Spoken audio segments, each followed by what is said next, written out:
Hi guys, how are you? What's up? So, I'm so glad you guys are here. Let's start reading.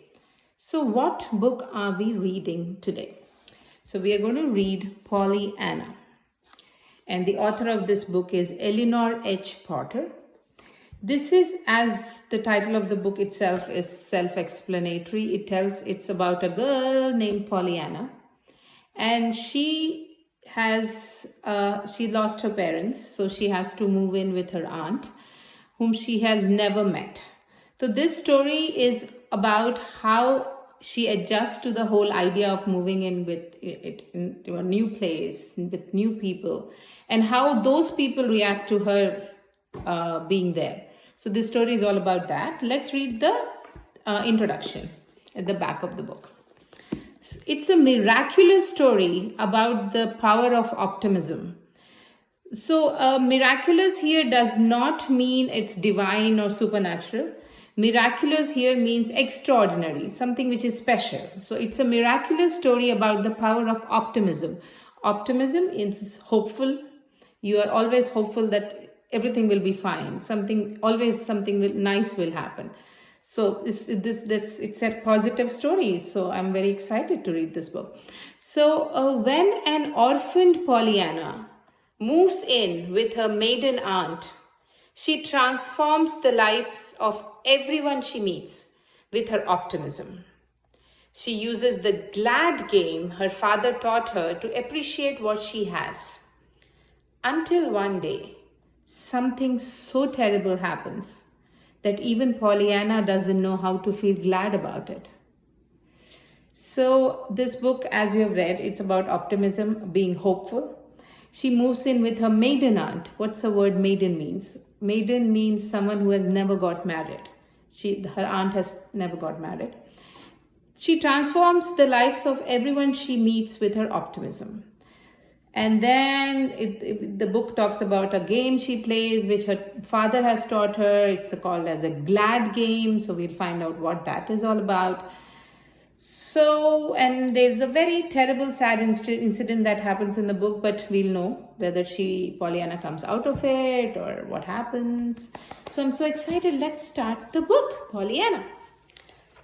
Okay. So there are 32 chapters in total, 32. We're going to do it slowly and steadily. Okay, so the first chapter is Miss Polly. Miss Polly Harrington entered her kitchen a little hurriedly this June morning. Miss Polly did not usually make hurried movements. She specially prided herself on her repose of manner, but today she was hurrying. Actually hurrying. What does repose mean? Repose means relaxed manner. She was always relaxed, but this morning she was hurrying. She was in a hurry. Nancy, washing dishes at the sink, looked up in surprise. Nancy had been working in Miss Polly's kitchen only 2 months. But already she knew that her mistress did not usually hurry. So she always had that relaxed manner, but today she was hurrying. Nancy. Yes, ma'am. Nancy answered cheerfully, but she still continued wiping the pitcher in her hand. Nancy, Miss Polly's voice was very stern now. Stern means serious and not strict, but very serious. She means what she says. When I'm talking to you, I wish you to stop your work and listen to what I have to say. That's stern. She means it. Nancy flushed miserably. She set the pitcher down at once with the cloth still about it, thereby nearly tipping it over, which did not add to her composure. What do you mean by composure? So Nancy putting that pitcher on the side and leaving that cloth with which she was cleaning, not being able to take out that cloth, it almost tipped the pitcher over, and that did not go well with Miss Polly's composure. Composure means a feeling of being calm.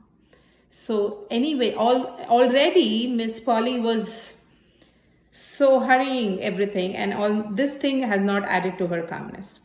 Yes, ma'am, I will, ma'am, she stammered, writing the picture and turning hastily. Hastily means with sudden, with fast. I was only keeping on with my work because you specially told me this morning to hurry with my dishes, you know. Her mistress frowned. That will do, Nancy. I did not ask for explanations. I asked for your attention. Yes, ma'am. Nancy stifled a sigh. What do you mean stifled a sigh? She suppressed. She wanted to stifle, but then she suppressed. She was wondering if ever in any way she could please this woman. Nancy had never worked out before, but a sick mother, suddenly widowed and left with 3 younger children besides Nancy herself, had forced the girl into doing something towards their support. And she had been so pleased when she found a place in the kitchen of the great house on the hill. Nancy had come from the Corners, 6 miles away, and she knew Miss Polly Harrington only as the mistress of the old Harrington homestead and one of the wealthiest residents of the town. That was 2 months before. She knew Miss Polly now as a stern, severe-faced woman who frowned if a knife clattered to the floor or if a door banged, but who never thought to smile even when knives and doors were still. So this paragraph tells you about Nancy. Nancy has never worked before, and she was forced to work or take up this job in the kitchen of Miss Polly because her mom was widowed, recently widowed. Widowed means she lost her husband. And she had, apart from Nancy, she had 3 more kids to take care of. So Nancy took the responsibility. She said, okay, I'm going to work. And she was happy that she got a chance of working in the kitchen of one of the wealthiest means richest, one of the richest people in the neighborhood. That's Miss Polly. And she's also kind of, this paragraph also describes Miss Polly, who according to Nancy is very strict, very stern. She has never seen her smiling. And anything can make her frown, like a bang of a door or a fall of a knife, anything. So this is what we know 2 characters, Miss Polly and Nancy. And Nancy works for Miss Polly. When you have finished your morning work, Nancy, Miss Polly was saying now, you may clear the little room at the head of the stairs in the attic and make up the cot bed. Sweep the room and clean it, of course, after you clear out the trunks and boxes. Yes, ma'am. And where shall I put the things, please, that I take out? In the front attic. Miss Polly hesitated, then went on. I suppose I may as well tell you now, Nancy. My niece, Miss Pollyanna Witter, is coming to live with me. She is 11 years old and will sleep in that room.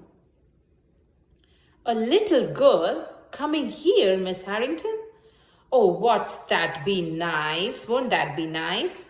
Cried Nancy, thinking of the sunshine her own little sister's maid in the home at the Corners.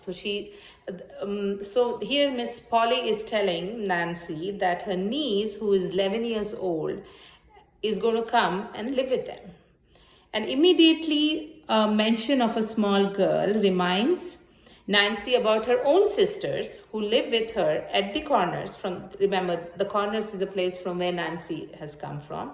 So, and how bright the place looks when there are small girls around. That's what it reminds Nancy about. Nice. Well, that isn't exactly the word I should use, rejoined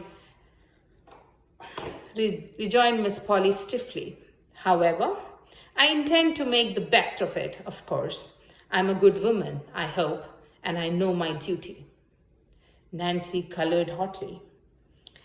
Of course, ma'am. It was only that I thought a little girl here might brighten things up for you, she faltered.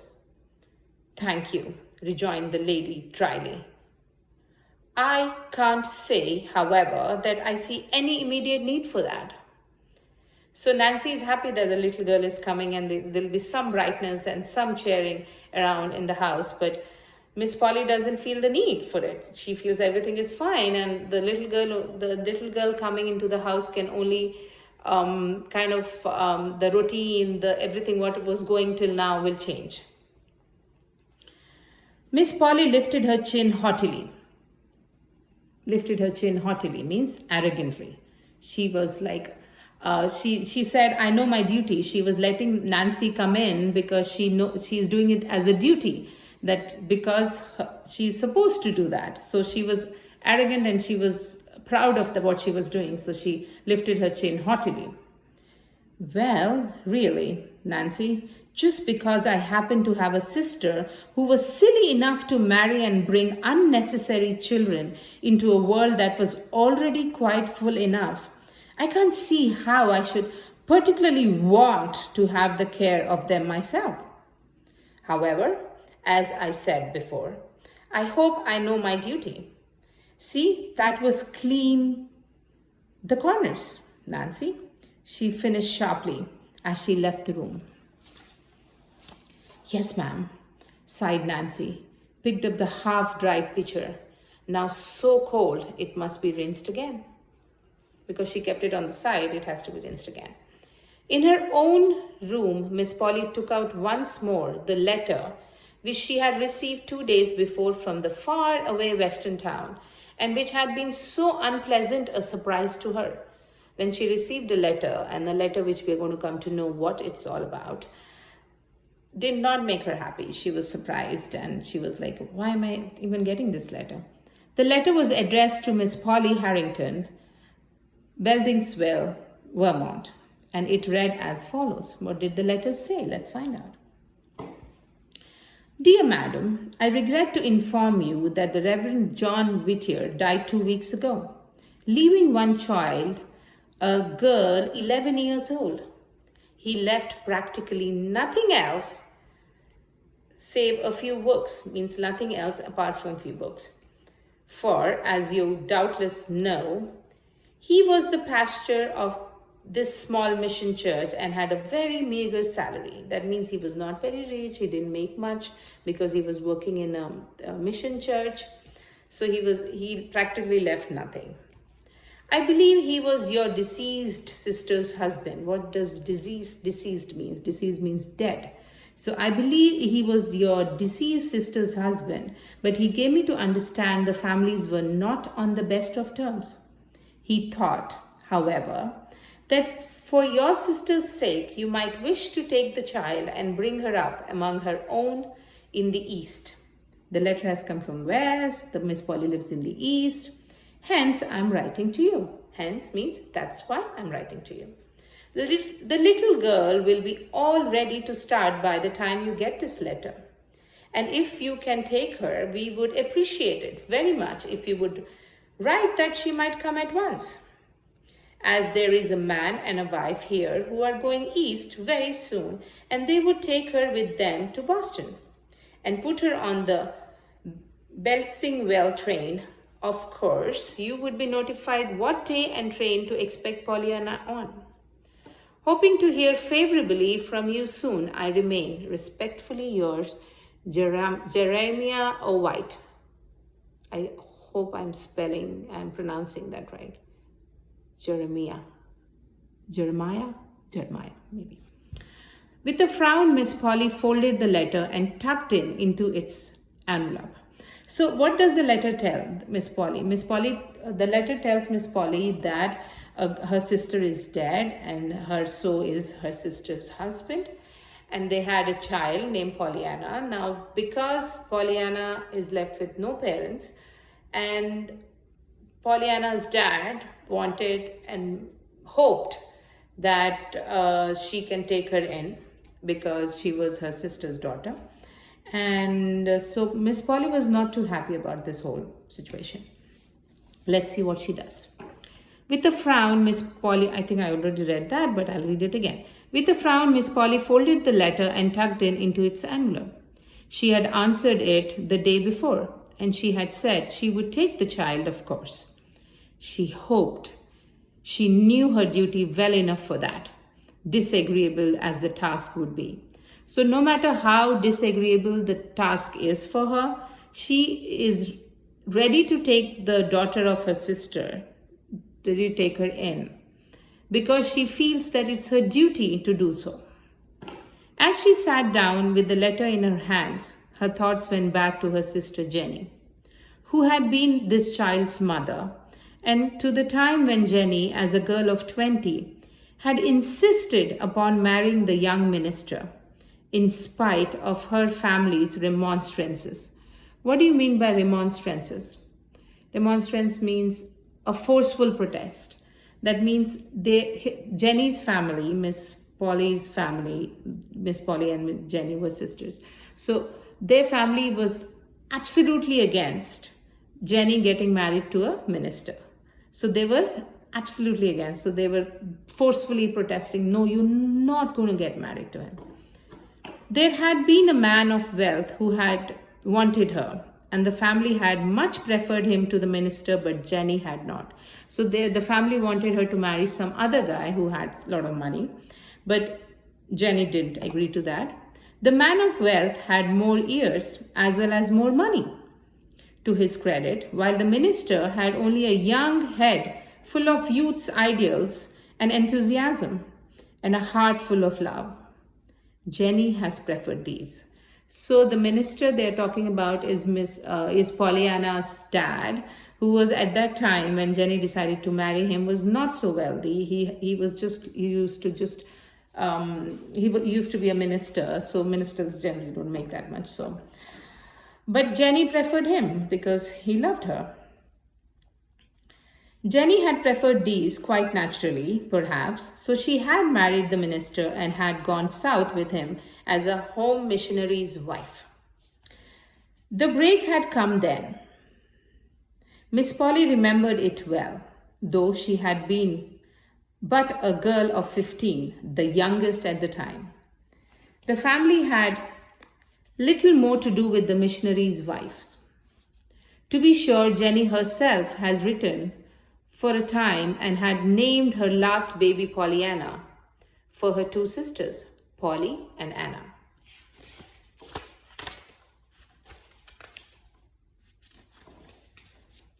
The other babies had all died. This had been the last time that Jenny had written, and in a few years there had come the news of her death, told in a short but heartbroken little note from the minister himself, dated at a little town in the west. So the only time when Jenny and Miss Polly were in touch with each other was when a daughter was born to Jenny, and she named the daughter Polly and Anna after Jenny's sisters, Polly and Anna. And then after a few years, she got a note from the minister, that's Pollyanna's dad, saying that Jenny has died. Meanwhile, time had not stood still for the occupants of the great house on the hill. So the occupants were Miss Polly. So occupants means people living in that house. Miss Polly, looking out at the far-reaching valley below, thought of the chances those 25 years had brought to her. Sorry, not the chances, changes, sorry. She was 40 now and quite alone in the world. Father, mother, sisters, all were dead. For years now, she had been sole mistress of the house and of the thousands left her by her father. There were people who had openly pitied her. Pitied means felt sorry for her lonely life, and who had urged her to have some friend or companion to live with her. But she had not welcomed either their sympathy or their advice. She was not lonely, she said. She liked being by herself. She preferred quiet. But now, what's happening now? Pollyanna's coming. Miss Polly rose with frowning face and closely shut lips.